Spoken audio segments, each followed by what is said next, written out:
Bonsoir à toutes, vous êtes à l'écoute de FDL sur le 100.4, la fréquence des loisirs. Et parlant de loisirs, eh bien justement, nous sommes en plein dans la fête du violon. C'est le deuxième jour de ce festival, enfin de cette fête. Bonsoir Nicolas. Bonsoir. Qu'on retrouve, on l'avait vu hier. Donc nous sommes en direct et nous recevons en studio le groupe Plume. Alors avant de voir avec Plume, déjà, qu'est-ce que tu peux nous dire sur ce deuxième jour de fête du violon? Comment ça s'est passé hier en fait?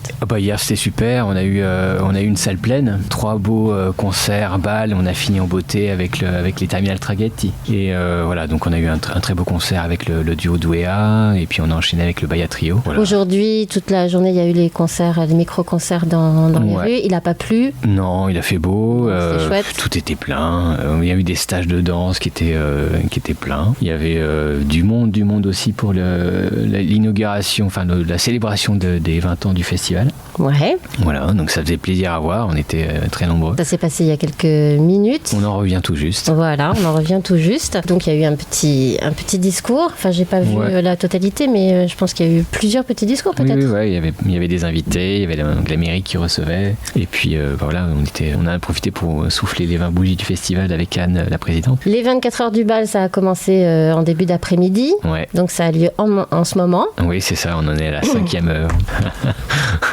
Et puis c'est pas fini. Oui, c'est ça. Donc jusqu'à minuit, ça se passe à l'Esquisse. Ouais, c'est ça. Et après minuit, ça se passera à la salle des fêtes. Ouais. Et minuit, justement, à minuit 1 minute, ce sera le tour du groupe Plume. Alors bonjour. À vous deux. Il y a Lian Zhao. Bonjour. Bonjour. Vous jouez du violon chinois qu'on appelle Eru, ça va? Tout à fait. Eru. Eru. Très bien. Et Émeric Tron Alvarez. Vous jouez de l'accordéon chromatique et guitare au pluriel? Oui, dans l'Emplume, une seule guitare, mais... Et looper aussi. Oui. Donc looper, c'est ce qui permet de faire une boucle musicale en fait. Ouais. C'est ça. Et il y a un troisième larron, je dirais, qui n'est pas là pour le moment, mais qui va arriver bien sûr. Il s'appelle Jérémy Bonamant Teboul. Oui. Et il joue, alors vous allez pouvoir me dire un petit peu, de l'accordéon diatonique, j'imagine, du didgeridoo. Ok, Gimbarn, ok. Et alors là, il y a un truc, je sais pas, c'est Shruti Box. Comme ça se prononce? Shruti Box. Qu'est-ce que c'est que ça? C'est un instrument indien qui fait un bourdon en fait. Il y a des hanches comme pour un accordéon et un soufflet qui s'actionne avec la main. Et Jérémy, lui, il a une possibilité de l'actionner au pied. Comme ça, il a ses 2 mains libres pour jouer de la guimbarde ou jouer du diato ou faire autre chose. Ah d'accord, voilà. Un peu en orchestre en fait. Voilà. Et c'est un instrument qui est ancien, vous savez pas? Ça, c'est une colle que je vous pose. Oui, c'est un instrument indien, donc c'est ancien. Pas forcément. Hein, et alors après, il y a Tuntun, enfin 2TUN-2TUN. Ça se prononce comme ça, Tuntun? Tuntun, ouais. Qu'est-ce que c'est que ça? C'est un tambourin à cordes. Ça vient du sud-ouest de la France. D'ailleurs, c'est Émeric qui l'a fabriqué. Ah oui. Talent caché. Effectivement. Ah d'accord, parce que vous fabriquez des instruments aussi. Oui. Bon, alors vous venez de quelle région? Enfin, votre formation, elle est basée où? Du Rhône-Alpes. Rhône-Alpes, région Rhône-Alpes? Ouais, c'est ça. D'accord. Vous vous êtes rencontrés il y a combien de temps? La première fois que nous avons vu Lian, Jérémy et moi, c'était pour un concert du projet Chinéar au son continu en 2016. Et suite à ça, on a eu l'envie de lui proposer de monter un trio de balles. Ouais. D'accord. Merci d'ailleurs. Donc c'est Lian qui vous a rejoint. Donc vous étiez déjà une formation, enfin un duo. On avait déjà un duo avec Jérémy et on avait envie de proposer autre chose. Mais voilà, et on a pensé effectivement à Lian. Comment on en vient à jouer de la musique trad? Pour moi, c'est facile. Parce que j'ai baigné dedans depuis tout petit. Mes parents en ont fait leur métier, donc musique et danse.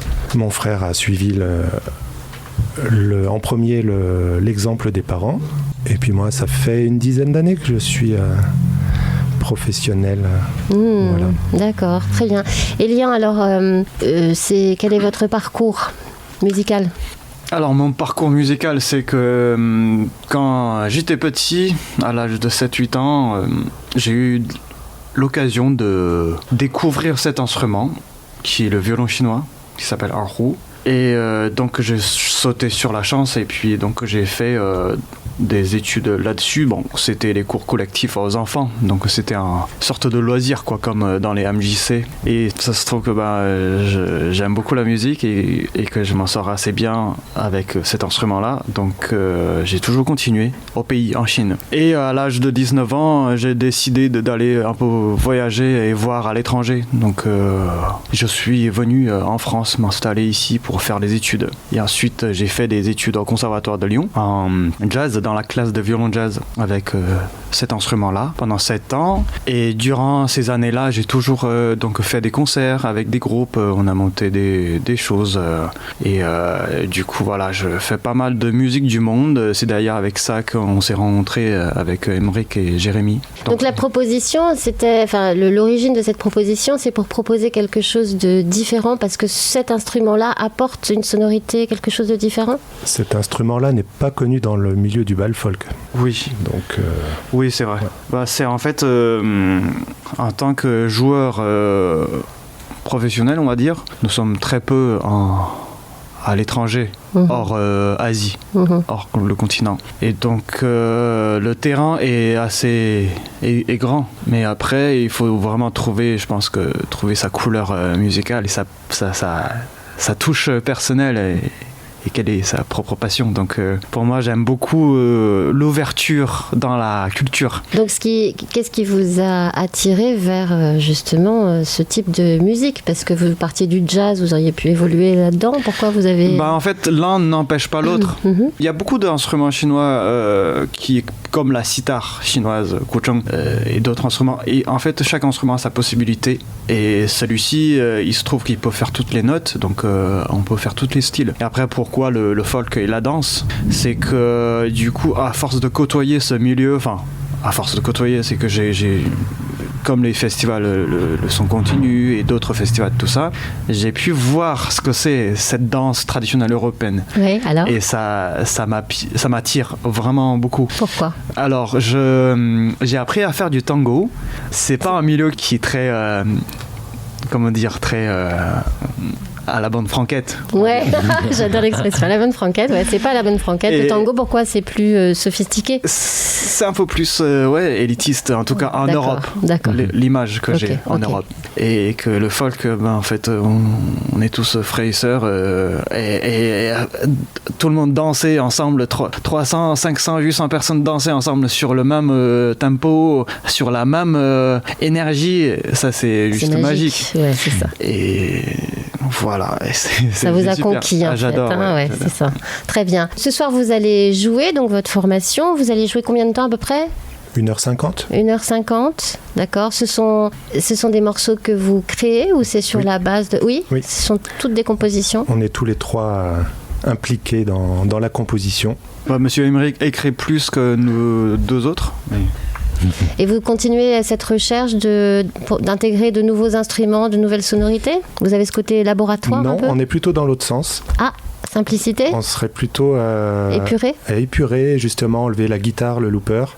Parce que, et d'une, pour se différencier des autres groupes dans lesquels déjà je joue, et aussi avec Jérémy. Et parce que le son de plume, pour moi, c'est effectivement la guimbarde, le didgeridoo, le haro et l'accordéon chromatique. Voilà, donc la guitare devient anecdotique et on va essayer de travailler les prochains morceaux sans guitare, effectivement. On va vous écouter jouer un petit peu, merci. Vous plaisir. Nous faire un morceau. Comment ça s'appelle ? Morceau qu'on va jouer ? Toinga Omua. Ah, ok. Ça veut dire quoi ? Ah, je sais plus. Ah bon, d'accord. En fait c'est tout un champ lexical autour de la plume. Et là, c'est du maori, si je dis pas de bêtises. Oui. Mais voilà, j'ai oublié la traduction. Précise, exact. Ouais. Et c'est une bourrée à 3 temps. Alors, on vous laisse vous installer. Pendant ce temps-là, Nicolas, tu nous racontes un petit peu la suite des... Alors, ce soir, qu'est-ce qui va se passer ce soir ? On va avoir 3 concerts, c'est ça ? Oui, un peu plus, ouais. Oui. Il y a 3 concerts. Après, oui, je parle pas du bal, hein. Ouais. Il y a Zoé Conway et John McIntyre qui vont démarrer la soirée. Enfin, ils vont pas démarrer, ils vont jouer à 20h30. 20h30. Mais juste avant, il y aura Calarache au cinéma, donc duo de musique roumaine et on va dire méditerranéenne, quoi, d'une manière générale, mais côté européen. Donc après Zoé Conway et John McIntyre, qui donc le célèbre duo de folk irlandais, qui ils sont tout juste arrivés là. Et après, on va partir du côté de l'Amérique du Nord, dans les Appalaches, avec le duo Ace Brunet, voilà, toujours au cinéma. Et puis après, on enchaîne sur du bal. Enfin, il y a aussi du bal à l'esquisse, hein, bien évidemment. Il y a du bal partout, c'est pas compliqué, voilà. Même dans la rue, alors. Même dans la rue, ouais. Donc il y a les Violunda Moon qui vont pas tarder à commencer le bal à l'esquisse. Après, il y a le duo Le Croc Durand, il y a les Dark Lords of the Folk. Et demain matin, ça continue, puisque 24 heures, ça sera pas fini, jusqu'à midi 59, ça continue. Et ouais. On est 24 heures pour de vrai, hein. On fait pas semblant. Alors si vous tenez pas le coup, vous pouvez rentrer chez vous, faire un petit somme et puis revenir. Ouais, voilà. On paye le café à 8h. C'est vrai en plus. Et le croissant ? Et les croissants. Vous êtes prêts ? Oui. Allez, on vous écoute. Vous avez un petit accordage ? Ouais. Alors donc notre troisième complice, il est pas encore là, à cause des problèmes de train, donc on va jouer à 2. Oui, d'accord. Voilà, c'est pas exactement comme d'habitude. Voilà. Donc on va peut-être raccourcir certains... D'accord.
étonnant. Alors, racontez-nous un petit peu cet instrument. Vous pouvez nous décrire un peu ce violon chinois, Eru?